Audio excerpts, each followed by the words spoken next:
So today we'll be painting this coral reef in 3 easy steps for you as I'm applying this. And be sure to watch till the end for bonus tips. And I'm moving my palette knife back and forth, and now that I look at it, I should have added more gray to this overall primary color, but it's up to you. But I'm working this, mixing these colors back and forth, red and the blue.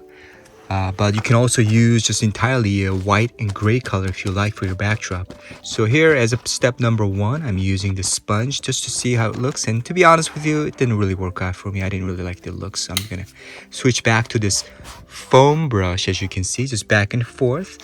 The whole point of it is to make the backdrop as thin as possible as I'm applying this foam brush or any other brush that you have, and just making it sure that everything is smooth and thin.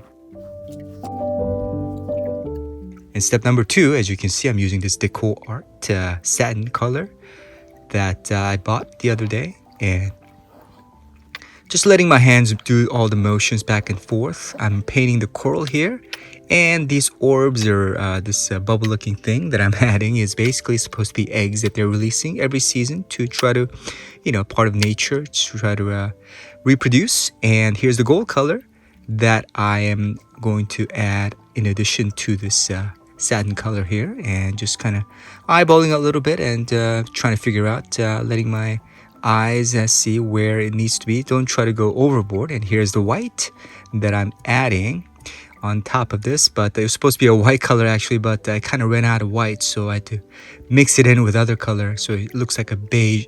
It's a beige color here, but you can add white color here. And moving on to the red color, also from decor art that I'm using, and just putting on here and there. And again, don't try to apply too much here, though it's gonna get messy.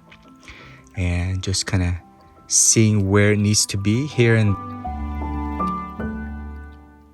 step number 3, I'm using this small balloon here to see, as I apply pressure, what happens here. 12-inch by 12-inch canvas is what I'm using here. So if you have a bigger canvas, you can use a bigger balloon, try to see.